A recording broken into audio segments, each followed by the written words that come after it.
ಮಣಿಪಾಲ ಉನ್ನತ ಶಿಕ್ಷಣ ಮಹಾವಿದ್ಯಾಲಯ ಎಂಐಟಿ ಕೆಎಂಸಿ ವತಿಯಿಂದ ಮಾಹಿಯ ಟೆನ್ನಿಸ್ ಕೋರ್ಟ್ನಲ್ಲಿ 2 ಪ್ರತಿಷ್ಠಿತ ಮಹಿಳಾ ಟೆನ್ನಿಸ್ ಸ್ಪರ್ಧೆಗಳನ್ನು ಡಿಸೆಂಬರ್ 7 ರಿಂದ 10 ರವರೆಗೆ ಮಹಿಳೆಯರ ದಕ್ಷಿಣ ವಲಯ ಅಂತರ ವಿಶ್ವವಿದ್ಯಾಲಯ ಟೆನ್ನಿಸ್ ಪಂದ್ಯಾವಳಿ ಮತ್ತು ಡಿಸೆಂಬರ್ 13 ರಿಂದ 16 ರವರೆಗೆ ಮಹಿಳೆಯರ ಅಖಿಲ ಭಾರತ ಅಂತರ ವಲಯ ಅಂತರ ವಿಶ್ವವಿದ್ಯಾನಿಲಯದ ಟೆನ್ನಿಸ್ ಪಂದ್ಯಾವಳಿ ಆಯೋಜಿಸಿದೆ ಎಂದು ಮಣಿಪಾಲ ಮಾಹೆ ಉಪಕುಲಪತಿ ಡಾಕ್ಟರ್ ಎಚ್.ಎಸ್. ಬಲ್ಲಾಳ್ ತಿಳಿಸಿದರು.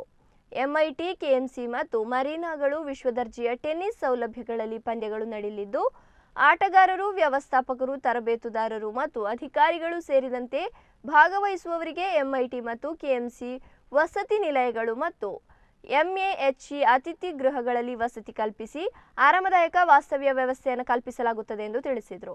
ಮಣಿಪಾಲ ಮಾಹೆ ಉಪಕುಲಪತಿ ಡಾಕ್ಟರ್ ಎಚ್.ಎಸ್. ಬಲ್ಲಾಳ್ ಮಾತನಾಡಿ, ಕ್ರೀಡೆಗಳನ್ನು ಉತ್ತೇಜಿಸುವಲ್ಲಿ ಮತ್ತು ಯುವ ಪ್ರತಿಭೆಗಳನ್ನು ಪೋಷಿಸುವಲ್ಲಿ ಮಾಹೆ ಯಾವಾಗಲೂ ಮುಂಚೂಣಿಯಲ್ಲಿದೆ ಎಂದು ಹೇಳಿದರು.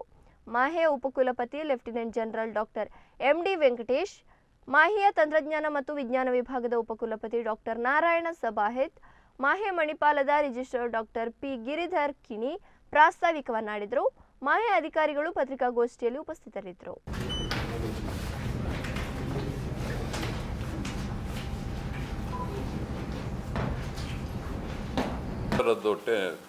ಗರ್ಲ್ಸ್ ಸ್ಟೂಡೆಂಟ್ಸ್ ಟೆನ್ನಿಸ್ ಟೂರ್ನಮೆಂಟ್ ನಾವು ಆಯೋಜಿಸುತ್ತೇವೆ.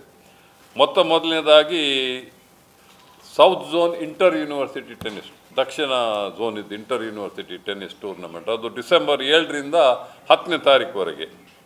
ಅದು ಸುಮಾರು 200 ಜನ ಅದರಲ್ಲಿ ಪಾರ್ಟಿಸಿಪೇಟ್ ಮಾಡ್ತಾರೆ. ಅಂದರೆ ಪ್ಲೇಯರ್ಸು, ಮ್ಯಾನೇಜರ್ಸು, ಕೋಚಸ್ ಎಲ್ಲ ಇದ್ದಾರೆ ಅದರಲ್ಲಿ. ಅದರ ನಂತರ ಡಿಸೆಂಬರ್ 13 ರಿಂದ 16 ರವರೆಗೆ ಆಲ್ ಇಂಡಿಯಾ ಇಂಟರ್ ಝೋನ್, ಅಂದರೆ ಎಲ್ಲ 4 ಝೋನ್ ಉಂಟು, north zone, south zone, east zone, west zone. ಪ್ರತಿ ಝೋನಿಂದ 4 ಟೀಮ್ ವಿನ್ನರ್ಸ್ ಬರ್ತಾರೆ. ಒಟ್ಟಿಗೆ 16 ಟೀಮು. ಅದು 13 ರಿಂದ 16ನೇ ತಾರೀಕುವರೆಗೆ. ಅದರಲ್ಲಿ ಸುಮಾರು 100 ಜನ ಪ್ಲೇಯರ್ಸು, ಕೋಚಸ್ಸು, ಮ್ಯಾನೇಜರ್ಸ್. ಇದು ಎಲ್ಲ ನಮ್ಮ ಮಾಹೆಯ ಟೆನ್ನಿಸ್ ಕೋರ್ಟ್ಸಲ್ಲಿ ಒಟ್ಟು 6 ಕೋರ್ಟ್ ಉಂಟು ನಮ್ಮ ಹತ್ರ. ಒಂದು ಮರೀನಾದ ಹತ್ರ 2, ಇನ್ನೊಂದು ಕಸ್ತೂರ್ಬಾ ಮೆಡಿಕಲ್ ಕಾಲೇಜ್ 2 ಮತ್ತು MITದು 2 ಸಿಂಥೆಟಿಕ್ ಕೋರ್ಟ್ಸ್, ಎಲ್ಲ ಆಧುನಿಕ ಸೌಲಭ್ಯ ಇರೋ ಎಲ್ಲ ಟೆನ್ನಿಸ್ ಕೋರ್ಟ್ ಇದರಲ್ಲಿ ನಾವು ಆಯೋಜಿಸುತ್ತೇವೆ.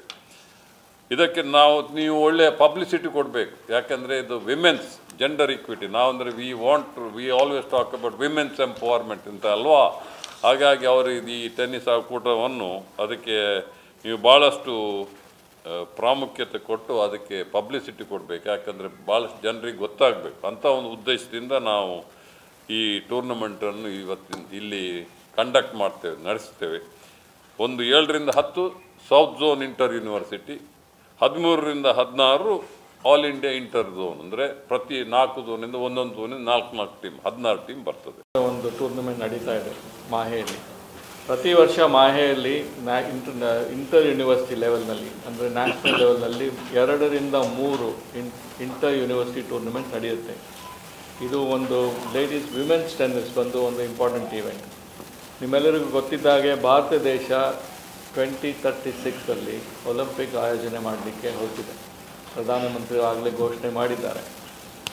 ಆ ವಿಷಯದಲ್ಲಿ ಅಲ್ಲಿ ಅಷ್ಟೊತ್ತಿನಲ್ಲಿ ಒಂದು 10-12 ವರ್ಷದಲ್ಲಿ ಭಾರತದ ಒಂದು ಕ್ರೀಡಾ ಪ್ರಮುಖ ರಾಷ್ಟ್ರವಾಗಬೇಕು ಎನ್ನುವುದು ನಮ್ಮ ಪ್ರಧಾನಮಂತ್ರಿಯವರ ಒಂದು ಉದ್ದೇಶ. ಅದರ ಸಲುವಾಗಿ ಇದನ್ನೆಲ್ಲ ನಾವು ಒಳ್ಳೆ ರೀತಿಯಲ್ಲಿ ಆಯೋಜನೆ ಮಾಡಿ ನಮ್ಮ ಕ್ರೀಡಾಪಟುಗಳಿಗೆ ಒಳ್ಳೆಯ ರೀತಿಯ ಪ್ರೋತ್ಸಾಹ ಕೊಟ್ಟು ಅವರು ಬೆಳೆದು ಈ ಟೂರ್ನಮೆಂಟ್ನಲ್ಲಿ ನಡೆಯುವ 12 ವರ್ಷದ ಮುಂದೆ ನಡೆಯುವ ನಮ್ಮ ಭಾರತ ದೇಶದಲ್ಲಿ ಇದರಲ್ಲಿ ಬರುವ ಒಂದು ಹೆಣ್ಣು ಮಗಳು ಅಥವಾ 2 ಹೆಣ್ಣು ಮಕ್ಕಳು ನಮ್ಮ ರಾಷ್ಟ್ರವನ್ನು ಪ್ರತಿನಿಧಿಸಿದರೆ ಅದರಷ್ಟು ಉತ್ಕೃಷ್ಟ ಒಂದು ಕಾರ್ಯ ಇನ್ಯಾವುದೂ ಇಲ್ಲ. ಆ ಟೂರ್ನಮೆಂಟ್ ಇದರಲ್ಲಿ ಭಾರತ ದೇಶದ ಅತ್ಯಂತ ಉತ್ತಮ ಕ್ರೀಡಾಪಟುಗಳು ಬಂದು ಭಾಗವಹಿಸುತ್ತಾರೆ. Tennis players. ಟೆನ್ನಿಸ್ ಒಂದು ಜಗತ್ತಿನಲ್ಲೇ ಒಂದು ಅತ್ಯಂತ ಪಾಪ್ಯುಲರ್ ಸ್ಪೋರ್ಟ್. ಕ್ರಿಕೆಟ್ ಇಂಡಿಯಾದಲ್ಲಿರ್ಬೋದು, ಬಟ್ ಫುಟ್ಬಾಲ್, ಟೆನ್ನಿಸ್, ಗಾಲ್ಫ್ ಈ 3 ಕ್ರೀಡೆಗಳು ಪ್ರಪಂಚದಲ್ಲಿ ಅತ್ಯಂತ ಜನಪ್ರಿಯವಾದ ಕ್ರೀಡೆಗಳು. Tennis is the richest sport, millions of dollar. ಹಾಗಾಗಿ ನಮ್ಮ ಕ್ರೀಡಾಪಟುಗಳಿಗೆ ಪ್ರೋತ್ಸಾಹ ಕೊಟ್ಟು ಅವರ ಪ್ರತಿಭೆಯನ್ನು ತಾವು ಪ್ರಸಾರ ಮಾಡಿದರೆ ಅದರಲ್ಲಿ ದೇಶಕ್ಕೆ ಒಂದು ಒಳ್ಳೆಯದಾಗ್ತದೆ. ವರ್ಷ ಸೌತ್ ಝೋನ್ ಮಹಿಳಾ ಕ್ರಿಕೆಟ್ ಟೂರ್ನಮೆಂಟ್ ಅರೇಂಜ್ ಮಾಡಿದ್ದೇವೆ. ಸೌತ್ ಝೋನ್ ಈ ಸರಿ ಸೌತ್ ಝೋನ್ ಮಹಿಳಾ ಟೆನ್ನಿಸ್ ಟೂರ್ನಮೆಂಟು, ಅದರ ಜೊತೆಗೆ all India level tournament. All India level ಟೂರ್ನಮೆಂಟಲ್ಲಿ ನಾರ್ತ್, ಈಸ್ಟ್ ಮತ್ತು ವೆಸ್ಟಲ್ಲಿ ಆಲ್ರೆಡಿ 4 ಟೀಮ್ಗಳು ಸಿಲೆಕ್ಟ್ ಆಗಿದೆ. ಸೌತಲ್ಲಿ ಮಾತ್ರ 4 ಟೀಮು ಸಿಲೆಕ್ಟ್ ಆಗಲಿಕ್ಕಿದೆ. ಸೊ ಅದು ಆದ ಕೂಡಲೇ ಇದರ ಮೊದಲು ಈ ಆಲ್ ಇಂಡಿಯಾ ಮೀಟ್ನ ಮೊದಲು ಸೌತ್ ಝೋನ್ನವರದ್ದು ಮೀಟ್ ಆಗಿ ಅದರಲ್ಲಿ 4 ಸಿಲೆಕ್ಟ್ ಆಗಿ ಆ 4 ಜನರು ಇಲ್ಲಿಗೆ ಬಂದು ಸುಮಾರು 12-16 ಟೀಮ್ಗಳು ಒಟ್ಟಿಗೆ ಆಟ ಆಡ್ತಾರೆ.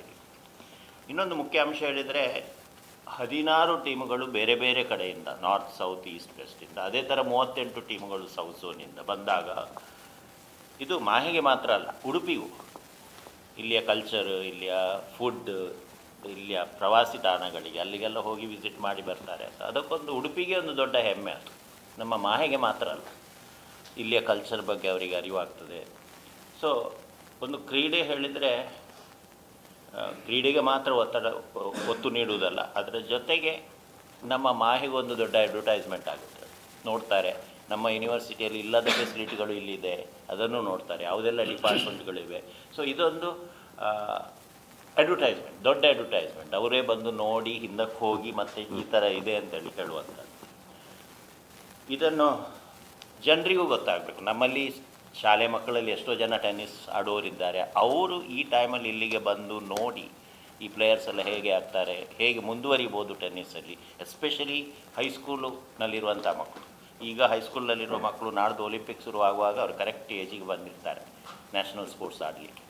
ಸೊ ಅವರನ್ನು ಇಲ್ಲಿಗೆ ಕರ್ಕೊಂಡು ಬರುವಂಥ ಕೆಲಸ ಅಂತ ಹೇಳಿದರೆ ಅದರ ಬಗ್ಗೆ ಮಾಹಿತಿ ನೀಡುವಂಥದ್ದು ನಿಮ್ಮ ಕೈಯಲ್ಲಿ ಉಂಟು. ಅವರೆಲ್ಲ ಇದನ್ನು ಯೂಸ್ಫುಲ್ಲಾಗಿ ಯೂಸ್ ಮಾಡಿಕೊಳ್ಬೇಕು ಅಂತೇಳಿ ಇಷ್ಟು ಹೇಳಿ ನನ್ನ ಮಾತು.